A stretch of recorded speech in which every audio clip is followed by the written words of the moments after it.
How's it going? I'm Bradley with Allaqcess Sports, bringing you our postseason version of sleepers, studs, and stacks. And we're actually going to be going game by game by game today, looking at all of the matchups and players that we like, players that are over $5,500, players that are under $5,500, as well as some of the stacks that are going to absolutely smash this weekend. If you're returning from another video, I appreciate you coming back. Make sure you give a thumbs up at this video at any point when you think it is helpful. And if you're new here and it's your first time coming to hang out with us, I really do appreciate it. Subscribe to the channel so you don't miss a video. And if you are here and you've come back a couple times, just double check and make sure you're subscribed. I really appreciate it. Starting things off with Cleveland at Houston. Joe Flacco, he does have some weapons that are coming back and returning that are, I guess, healthier. Elijah Moore coming back from his injury at only $4,000. He was getting hot closer to the end of the year, seeing a decent amount of targets. And now you get a defense in the Houston Texans that's like bottom 23, 25, 23rd in the league in passing yards allowed to opposing teams. If they want to shut down Amari Cooper, well, Elijah Moore should be on the receiving end. Cedric Tillman is out. David Bell got 6 targets last game, week 18, where they were benching a bunch of guys, and Elijah Moore was dealing with an injury. Goodwin, I don't expect to have any kind of real volume. The Houston Texans wide receiver room for C.J. Stroud. Nico Collins is there at $7,000. You are going up against arguably the best defense in the league in the Cleveland Browns, unfortunately. Noah Brown didn't practice earlier in the week, got limited practice yesterday. That was Thursday. Same for Robert Woods. I believe he sat out Tuesday and then practiced in a very limited fashion Wednesday and Thursday. So some limited options there for CJ Stroud. Obviously, Nico Collins is going to be your number one guy. If Noah Brown plays at $5,100, I like him. Now, if you want to talk about tight ends, David Njoku at $5,600 might be the class favorite, especially with Sam Laporta dealing with his injuries, if he is even able to play. 27, 29, 16, 21 over the last 4 games. Joe Flacco clearly loves dropping the ball off to his tight ends. Definitely worth a gamble when you can get a wide receiver at $5,100 like Noah Brown, who was not getting these kind of numbers or this kind of production. Pay up $600 to get you a tight end. I'm not saying you have to pay up for tight ends. You know me. You've been here before. I pay down for my tight ends. David Njoku is a guy that I really do like in this matchup, though. Across the hall, we got Dalton Schultz. Cleveland Browns, again, number 1 overall defense in terms of fantasy points allowed to tight ends. He's going to be a buzzworthy name, especially if you think Houston's going to be chasing points against Cleveland. $4,400 if there are limited weapons and Noah Brown misses time. Robert Woods misses this game as well. Dalton Schultz, one of the limited pass catchers that they have. Miami versus Kansas City, Tyreek Hill comeback game, or revenge game, I should say. It's going to be cold. It's going to be snowy, probably. It's negative 30-degree wind chill is what it's going to be like. I don't care. Tyreek Hill, $8,700. Yes. L'Jarius Sneed might have a chance to shut him down a little bit. It is going to be cold. It is going to prohibit speed. Tyreek Hill is just that good that he's probably just going to overcome the factors. If everyone else is moving slow, he's moving slow, but he's still faster than them. Does that make sense? Tyreek Hill at 50% is still faster than everyone else at 50%. Him at 50% is still faster than everyone else at 75%. I don't like it, don't love it. There's a lot of weather concerns in this game. Please play responsibly. Okay, NFLweather.com. Sure, I'll trust it. 0 degrees Fahrenheit, 17 mile per hour winds. Also, the Pittsburgh-Buffalo game, 23 mile per hour winds. If you want a defense, take Pittsburgh. Josh Allen susceptible to interceptions. He's going to be chucking the ball deep. Buffalo also a very good defense there. I'm just saying, it's worth a shot. Pittsburgh can still give up 40 points. If they get 2 interceptions and a fumble, you're still getting a couple points and you're walking away with a cheap defense. Anyways, Tyreek Hill still worth a lot here. The quarterback situation, you got Patrick Mahomes, who, man, he just doesn't look great. Everyone wants to blame his weapons. Yes, he has poor weapons this year. That is without a doubt. But with being how great Patrick Mahomes should be, I think he should still be able to get it done with the weapons that he has. They've got a long way to go to upgrade those guys, but Patrick Mahomes getting you some average numbers recently, not great. Tua, on the other hand, with Tyreek Hill, it's going to be a very, very windy game. I like him a little bit more in this situation. Again, I don't love either one because of the wind and the chill factor.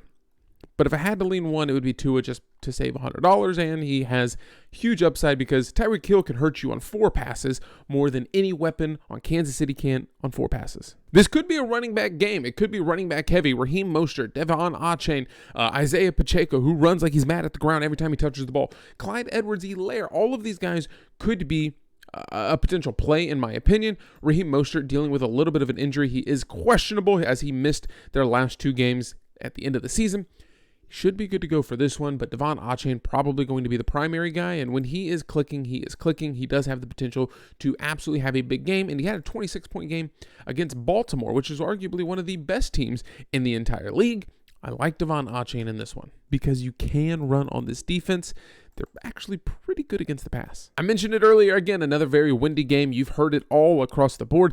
An interesting matchup here between Buffalo Bills and the Pittsburgh Steelers. Mason Rudolph, Josh Allen. Josh Allen still has the chance to win you a slate on his own. Yes, he does have a lot of turnovers, but the 43-point game is there. The 33-point game is there. A 31-point game is there. He is capable of beating and winning you a slate all on his own. $8,000 is a big pill to bite this week, especially when you have options like Jared Goff and you compare him with his wide receiver a little bit cheaper. Dak Prescott with his wide receivers a little bit cheaper. Green Bay with a dirt cheap combination this week with Jordan Love probably playing from behind against the Dallas Cowboys and having to throw the ball a lot. But Josh Allen at $8,000, I don't know if there's another quarterback that's available this week that's capable of getting you 43 points. But again, there is weather concern in this game, but maybe you want to take the gamble on Josh Allen. Mason Rudolph, a pretty tough matchup. I don't like anyone in the Steelers passing game or the passing attack. Now, if you would have asked me 5 weeks ago, I think James Cook is in an excellent position in this game. It's a game that's windy. It's a game that Buffalo should be able to handle. It's a game that they could just turn around and hand the ball off to him 100 times. But if you look at his usage over the past few weeks, 13, 16, 20, 25, that's fantastic. The problem is getting a 6, a 5, and an 8 fantasy point day out of him. Yes, there is a chance that we get a 31, and I'm hoping for that. At $6,600, I think he has really good value here, going up against a Pittsburgh Steelers team that, again, is average defensively. They're not great. They don't excel. Talked about it earlier. If you are comfortable playing this game in a very windy, cold-weathered game, Gabe Davis is out. So you got to look the way of Khalil Shakir, maybe Trent Sherfield. Probably Dalton Kincaid is the better option between the two of them, or the three of them, I should say. Over the past few games, 8 targets, 7 targets, another 8-target game. He is capable of giving you a double-digit point day, even without getting into the end zone. Only 2 touchdowns on the season. But the other thing you got to keep in mind here is that Dalton Knox also missed some practice time this week because of an illness, so he might not even be ready to go. Pay attention to that closer to Sunday. These next 2 games might be my favorite games to go ahead and target as the week rolls on. It's the Dallas-Green Bay game, which is going to be in a dome, and the Rams-Detroit game, which is also in a dome. So weather shouldn't really be a factor in this one. Prescott at $7,600. Then we talked about it. Jordan Love at $6,300, probably the cheapest quarterback option that I would be comfortable going with this week, and his weapons are pretty cheap as well. Dak Prescott, you know you're going to want to pair him with CeeDee Lamb going up against Green Bay. Green Bay does rank 9th overall defensively against the pass, but we've seen CeeDee Lamb take advantage of defenses and just finding open space, and when the play breaks down, he is great at the scramble drill with Dak Prescott. So if Green Bay is able to get a little bit of pressure, that's fantastic. Tony Pollard, maybe he will have a good game going up against the Green Bay Packers, again, that are 28th in the league against the run. If you choose to take Dak Prescott and you want to pair him up with CeeDee Lamb, sure, $9,000 is a lot to handle, but he is capable of putting up some big games. You take a severe step down going after Brandon Cooks at $4,900. If you're playing 150 lineups, you better have Michael Gallup in one of them, but Brandon Cooks at $4,900, 8 targets over the last 2 games, averaging 5 targets over the last 5 games, 10 points, 17 points, 16 points. I know I'm talking really fast, just like Brandon Cooks. Some of the Green Bay weapons for Jordan Love, again, very cheap quarterback this week. Well, I say very cheap. In the range of what's available, Jordan Love, Jared Goff, Joe Flacco. Joe Flacco, a great quarterback option this week, by the way, if you want to pair him with Amari Cooper. But Jordan Love, cheap in comparison to everyone else. Be cautious of the tight end situation in Green Bay. Tucker Kraft has played the last few games just because Luke Musgrave was returned from IR last week. Only saw 1 target, 11 yards, 2 points. He was tight end 1 earlier in the year. So it'd be interesting to see how this is split up. If there's any news that comes out, if Luke Musgrave is 100% full go at $3,200, that saves you a lot of money. 2 defenses that are surprisingly good against points allowed to running backs. Kyren Williams and the LA Rams going up against Detroit, who is first in Draftkings points allowed to running backs, and then Jahmyr Gibbs, David Montgomery, and the Detroit Lions going up against the second best defense in points allowed to running backs in terms of Draftkings standards.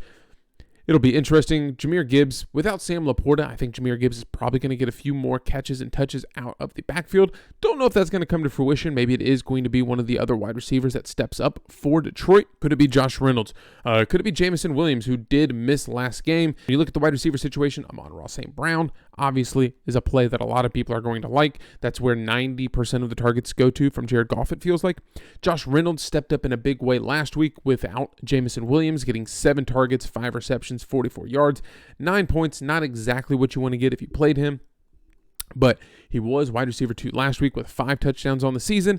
Jamison Williams started to get things going in the closing weeks. 10 points. He did have a fumbled bag there.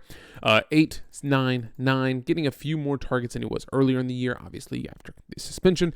But Jamison Williams at $3,500 against the LA Rams. Again, if you need money and you need to save some money, he should return to wide receiver 2 for them after injuring his ankle during the Lions' Week 17 loss at Dallas. Now, a wide receiver matchup that you should absolutely love, Cooper Kupp, $7,500 against the Detroit Lions, who rank 30th in terms of points allowed to opposing wide receivers by Draftkings standards. Cooper Kupp, he's just always going to get targeted, right? Like, we know he's going to be heavily involved in a game plan that is going against a bad pass defense. Nakua, same can be said. I don't have to do this. This is nothing mind-bending. There's nothing brain-breaking about this. You know the guys that you should be playing. Demarcus Robinson, however, is a guy that's been getting involved all season long. You kind of have to throw Week 18 out the window with there were sitting so many starters and so many players. But over the last few weeks, he had a 10-target game against Baltimore. He had a 10-target game against the Giants. He had a 6-target game against New Orleans Saints at $3,600. Wide receiver 3. He's getting pretty good looks and pretty consistently getting look where he's getting 13, 14, 20, 14, 4 touchdowns on the season on only 26 receptions. And I see a whole lot of receptions right here coming down the backstretch of the season. If you want to get exposure to this game and you don't want to pay it for Cooper Kupp, which I think you should, or at least Puka Nakua, if you don't want to and you still want some exposure in this game, $3,600 with Matthew Stafford, very cheap and could yield you 14 points. And if you look to just get 4 times your value, so at $3,600, if you're able to get 12 points, 13 points, that's 4 times your value, you're probably cashing. Why? Because you get $50,000 to use. If you take $50,000 and turn it into 200 points, you're cashing every single week. Pay attention to Tyler Higbee being out. If he is out, that's going to open up things for Davis Allen to come in and be the tight end for the Rams. Last matchup on the slate in terms of Saturday through Monday is the Philadelphia Eagles versus the Tampa Bay Buccaneers. I like Hurts going up against a bad Tampa Bay passing defense. I like Baker Mayfield going up against a bad Philadelphia passing defense. I think Philadelphia wins this game. I think Baker Mayfield plays from behind. I think he has to throw the ball a decent amount, and the only guy that's been on the receiving end of a lot of those passes is Mike Evans. 8 targets, 6-6. Hasn't been too hot here. Earlier in the season, he was a lot hotter, 32, 25-point games. I think he can rekindle that against a weak pass defense. At $6,900 and so many people paying up for the Puka Nakua, the Cooper Kupps of the world, potentially A.J. Brown, and going up against that bad Tampa Bay defense as well. But with so many expensive wide receivers, CeeDee Lamb, A.J. Brown, Amon-Ra St. Brown, I don't know if many people are going to be looking at Mike Evans. I think it's a nice pivot if you want to be extremely different. He can put up one of those 4X games again, a 27-point game when he was 7,000, the 32-point game when he was 7,000. He's capable of hitting 4X, and I think he could be worth a shot in your lineup. Julio Jones revenge game, that's all I'm saying. Julio Jones going up against Tampa Bay Bucks. Let him get his snaps. Yeah, he's probably only going to get 3 targets in this game, but he could break one. When you look at some of the guys that we've talked about in this video, Jared Goff, Detroit's quarterback, getting him paired with 2 of his favorite weapons, with Sam Laporta likely missing, Jamison Williams and Amon-Ra St. Brown. Jerome Ford in a game that I expect Cleveland to win over the Houston Texans. I think Jerome Ford should get a few additional touches in this one. Kyren Williams of the LA Rams going up against those Detroit Lions. Kyren Williams, doesn't matter what the game script really has been. He's been getting heavily involved. I like him a lot. If you want to pivot away, Tony Pollard is another good one. Devon Achane in that cold weather game could be interesting. But I really do like Kyron Williams, as many people do. Jahmyr Gibbs is available as well, and James Cook in another cold weather, windy game. Then you get CeeDee Lamb, arguably my favorite, probably everyone's favorite wide receiver of the week. And then for a flex, you get Christian Watson in a run back in that Dallas game, just so you can get some more exposure to Green Bay if he's not available to go. He hasn't played since week 13, so he might be in limited fashion. But at tight end, with this lineup right here, at tight end, we still have some availability with some of the guys that we're already exposed to games with Tyler Higbee in the LA Rams, Tucker Kraft, Luke Musgrave, depending on which one's going to be a go. Cade Otton is one that we haven't really talked about. He is tight end 1 for Tampa Bay, getting him some exposure in a bad defensive back matchup. It is going to be a little bit wet, a little bit windy in that one. Dalton Smythe, if Jalen Waddle's unable to go, they have limited pass catching options there for Miami as well. But for now, we'll probably go Luke Musgrave or Tucker Kraft just to give us an extra $100 to move if we need Christian Watson to be gone. But Tyler Higbee, even if we put him in at $3,400, gets us 2 Rams, gets us a bunch of Detroit players, some Dallas love, a little bit more. And then at the flex, if we do need to change Christian Watson, some of the other guys that we could be looking at be Elijah Moore, Josh Reynolds of Detroit, Cedric Wilson of Miami with limited pass catching options. Robert Woods is available. Demarcus Robinson, if you want another Rams option and you don't think it's going to be Cooper Kupp or Puka Nacua, or you just want to be a little bit different, there are some other options. For now, it's Christian Watson. Again, if he is unable to go, it's going to be his first game since week 13 with that hamstring injury, so he might not even be a full go. I appreciate you watching. It really does mean a lot that you spent this much time with me throughout the season and through this video. Don't forget, our starting 5 is going to be coming out probably later tonight. That's Friday night, Saturday morning over on Patreon for the full Saturday through Monday slate. If you want to subscribe and go above and beyond of support of the channel, I would greatly appreciate it, but you never have to. I just want to give you as much information as possible right here on this channel. I appreciate you watching All Access Sports. Hopefully the next time that I see you is down in the comments and in the green.